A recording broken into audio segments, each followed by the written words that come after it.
ठीक है, किसी ने एक क्वेश्चन किया था कि सर हम विचारों को अपने सबकॉन्शियस माइंड तक कैसे पहुंचाएं। ये बहुत अच्छा क्वेश्चन था। आज मैं इस टॉपिक को ले रहा हूं कि हम अपने थॉट्स को अपने सबकॉन्शियस माइंड में, अपने सुपर कॉन्शियस माइंड में हम कैसे पहुंचाएं, या फिर ऐसे आप समझ लीजिए हम अपने विचार को मनोमय कोश में और ज्ञानमय कोश में कैसे पहुंचाएं। देखिए, बहुत ही सिंपल है। सबसे पहले तो ये होता है कि आपको अपने विचारों को सबकॉन्शियस माइंड में भेजना है। तो हम कैसे भेजें? सबकॉन्शियस माइंड में अगर हम विचार को भेजना चाहते हैं तो आपको रिलैक्स होना पड़ेगा। अब रिलैक्स होने के लिए, रिलैक्स होने का सबसे अच्छा समय, ज़्यादातर लोग कहते हैं कि दो ही समय होता है।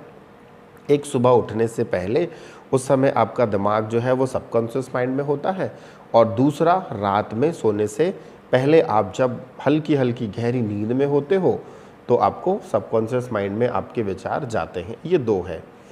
तीसरा जो होता है वह होता है मेडिटेशन।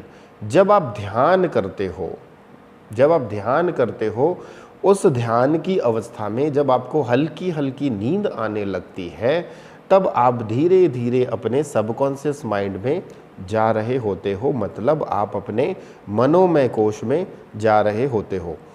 यही थॉट पैटर्न अगर आप जागृत अवस्था में करें, अर्ध जागृत बोलूँगा, आधा जाग रहे हैं और आधा सो रहे हैं, तब आप धीरे धीरे अपने विचारों को वहाँ ट्रांसफ़र कर सकते हो।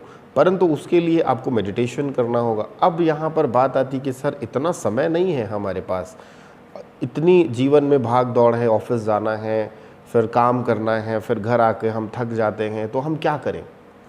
तो सबकॉन्शियस माइंड में अपने विचारों को भेजने का सबसे सरल आसान तरीका यह है कि जब भी आपको फ्री समय मिले तो आप यहाँ पर टैपिंग करें। इन 4 उंगली से इस जगह पर आप टैपिंग करें। एग्जाम्पल मैं आपको दे रहा हूँ, यहाँ पर आप टैपिंग करें और बोलें कि मैं पूर्ण रूप से स्वस्थ हो रहा हूँ, मैं पूर्ण रूप से स्वस्थ हो रहा हूँ, मैं पूर्ण रूप से स्वस्थ हो रहा हूँ, मैं पूर्ण रूप से स्वस्थ हो रहा हूँ। ये मैं आपको एग्जाम्पल दे रहा हूँ। चलो, एक अफर्मेशंस को सबकॉन्शियस माइंड तक कैसे पहुँचाएं, इस पे हम विचार ही कर लेते हैं। अब मान लो कोई व्यक्ति बीमार है, वो उसको बीमार है, उसकी दवाइयाँ उसके शरीर में लग नहीं रही हैं, उसका हेल्थ ठीक नहीं हो रहा है, मेडिसिन्स जो है उसको शरीर में लग नहीं रही है, वो बहुत परेशान है। तो वो क्या करे? अब देखो, कुछ नहीं तो कुछ तो करना पड़ेगा। तो क्या करे? सिंपल सी बात है, यहाँ पर वो टैपिंग करना चालू करे। अब दवाइयाँ नहीं लग रही हैं तो वो अपने सबकॉन्शियस माइंड में कौन सा बात डालेगा कि मैं जो भी मेडिसिन खाता हूँ वह मेडिसिन अब मेरे शरीर में लग रही है और मैं पूर्ण रूप से स्वस्थ हो रहा हूँ। मैं जो भी मेडिसिन खाता हूँ वह मेडिसिन मुझे लग रही है और अब मैं पूर्ण रूप से स्वस्थ हो रहा हूँ। ऐसा 21 बार इस राइट हैंड पे करें, फिर ऐसा 21 बार लेफ़्ट हैंड पे करें, वो आपकी मर्ज़ी है। आपको यहाँ और यहाँ टैपिंग करनी है। 21 बार यहाँ पर करना है कि मैं जो भी मेडिसिन खाता हूँ वह मेडिसिन मेरे शरीर में लग रही है और मैं पूर्ण रूप से स्वस्थ हो रहा हूँ। फिर यहाँ पर बोले कि मैं जो भी मेडिसिन खाता हूँ वह मेडिसिन मेरे शरीर में लग रही है और मैं पूर्ण रूप से स्वस्थ हो रहा हूँ। ये 2 हो गया। तीसरा, इस 2 उंगली से अपने थर्ड आई पे कहना है कि मैं जो भी मेडिसिन खाता हूँ वह मेडिसिन मुझे लग रही है, मेरे शरीर में लग रही है और मैं पूर्ण रूप से स्वस्थ हो रहा हूँ। इस तरीके से आपने जो अफर्मेशंस बनाना है, जो भी, अब आप एक स्टूडेंट हैं तो स्टूडेंट के लिए आप क्या करें? मैं जो भी स्टडी करता हूँ वह सारा का सारा मेरे सबकॉन्शियस माइंड में ट्रांसफ़र हो रहा है। मैं जो भी स्टडी कर रहा हूँ वह सारा का सारा मेरे सबकॉन्शियस माइंड में ट्रांसफ़र हो रहा है और सारे आंसर्स मुझे समय पे याद आ रहे हैं।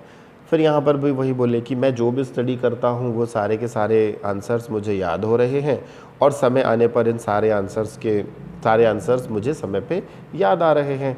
फिर यहाँ पर भी टैपिंग करें। तो इस तरीके से आप अपने सबकॉन्शियस माइंड में, अपने मनोमय कोश में, अपने ज्ञानमय कोश में आप अफर्मेशन दे सकते हो। अब एक चीज़ मैं बताना चाहूँगा, कई लोग बोलते हैं कि सर हम ऑडियो चला देते हैं वो अफर्मेशंस की।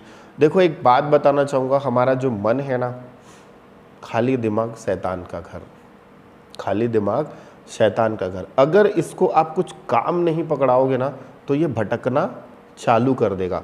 अब आप क्या कर रहे हो? आप जब यहाँ पे टैपिंग कर रहे हो तो आपका कॉन्शियस माइंड बार बार कह रहा है कि यहाँ टैपिंग करो, यहाँ पे टैपिंग करो, यहाँ पर आप बार बार टैपिंग करो, तो आपके दिमाग में कौन से विचार चलेंगे? जो विचार आप लाना चाहते हो। वहाँ पे टैपिंग करोगे तो कौन से विचार चलेंगे? जो विचार आप लाना चाहते हो। देखो, ये लॉजिक भी मैं आपको बता रहा हूँ और इसका साइंटिफिक रीज़न भी है कि जब यहाँ पर आप टैप करते हो तो ये आपका लेफ्ट हैंड है, तो आपका राइट ब्रेन एक्टिव होता है। जब आप राइट हैंड से टैपिंग करते हो तो आपका लेफ्ट ब्रेन एक्टिव होता है, मतलब यूं क्रॉस होता है। तो आप अपने विचारों को अपने माइंड में, अपने ब्रेन में, अपने मनोमय कोश में आप ट्रांसफ़र कर रहे हो। यहाँ तक बात समझ में आ रही है? इसी प्रकार जब आप टैपिंग करते हो तो जब आप कुछ काम करते हो तो आपका जो कॉन्शियस माइंड है वो ऑलरेडी बिज़ी हो गया किसी एक काम को करने में। अब आप आँख बंद करके अफर्मेशंस दो कि मैं ऐसा कर रहा हूँ, मैं वैसा कर रहा हूँ, मैं ये कर रहा हूँ, मैं वो कर रहा हूँ। आप देखोगे कि 2 से 3 मिनट के बाद आपके दिमाग में दूसरे थॉट्स चलने लगेंगे जो आप नहीं चाहते हो। परंतु जब आप टैपिंग करते हो तो आप देखोगे कि 10 मिनट, 15 मिनट, 20 मिनट बीत जाएंगे। जो अफर्मेशन, जो विचार आप अपने आप को देना चाह रहे हो वही विचार आप लोगे, दूसरे विचार नहीं लोगे। इसका कारण ये है क्योंकि आपने अपने कॉन्शियस माइंड को एंगेज कर दिया टैपिंग करने पे, और फिर आपका सबकॉन्शियस माइंड तक बात चला जाएगा। ये बहुत सिंपल तरीके से मैं आपको समझा रहा हूँ। अब इसी जगह में आप एक चीज़ और मैं आपको बताना चाहूँगा कि जब आप अपने कॉन्शियस माइंड को बिज़ी कर देते हो, अपने कॉन्शियस माइंड को जब आप बिज़ी कर देते हैं तो कोई भी चीज़ ईज़िली आप अपने सबकॉन्शियस माइंड तक पहुँचा सकते हैं। जब तक आपका कॉन्शियस माइंड अलाउ नहीं करेगा तब तक आपके सबकॉन्शियस माइंड तक बात नहीं जाएगी। तो अपने कॉन्शियस माइंड को आप एंगेज करो इस तरीके से टैपिंग करके, और अपने सबकॉन्शियस माइंड तक जो आप चाहते हो उस बात को अपने सबकॉन्शियस माइंड तक आप बहुत आसानी से पहुंचा सकते हो। अब ये कॉन्शियस माइंड, सबकॉन्शियस माइंड के बारे में मैं डिटेल में तो मैं आपको आगे बताऊंगा, परंतु बस इतना जान लो, अगर आपने इस तरीके से करना चालू किया तो आप देखोगे कि डेफिनेटली महीने, 2 महीने, 3 महीने में आपको बहुत अच्छे रिजल्ट्स मिलेंगे।